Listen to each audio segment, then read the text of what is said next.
ఈరోజు నేను మీకు ఒక చిన్న ఎగ్జాంపుల్ చెప్తానండి. 2012 సంవత్సరంలో నేను ఒక 2 స్కూల్ వెహికల్స్ కొన్నాను. 2 స్కూల్ వెహికల్స్. స్కూల్ ఉంది, మా వైఫ్ రన్ చేస్తారు. ఒక ప్రైవేట్ ఫైనాన్స్ లో, ఆ రోజు బ్యాంకులలో పెద్దగా రిస్ట్రిక్షన్స్ ఎక్కువగా ఉండేటివి, ఒక ప్రైవేట్ ఫైనాన్స్ లో తీసుకున్నాను. ఈ నెల 2వ తేదీ డిఓ ఇచ్చారు, వెహికల్స్ డెలివరీ ఇచ్చారు. 6వ తేదీ నుంచి ఫస్ట్ ఇన్స్టాల్మెంట్ కలెక్ట్ చేస్తాం. నేను అడిగాను, లేదండి నాకు నెక్స్ట్ మంత్ 2వ తేదీ కదా ఇన్స్టాల్మెంట్ రావాల్సింది.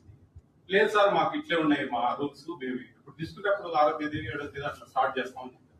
అట్లా కాదండి, తప్పు కదా, మేము ఇంత 26 రోజుల ఇంట్రెస్ట్ నేను ముందుగా పోగొట్టుకుంటా ఉన్నా కదా దీంట్లో, ఎట్లా అని చెప్పి 48 ఇన్స్టాల్మెంట్స్.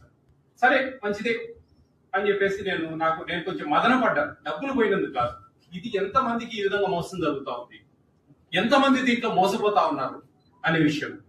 48 ఇన్స్టాల్మెంట్స్ అయిపోయి నేను మొత్తం ఇన్ఫర్మేషన్ రైట్ యాక్ట్ పెట్టి మొత్తం తెప్పించాను, మొత్తం ఫోరంలో వేశాను విత్ ఆల్ ప్రూఫ్స్.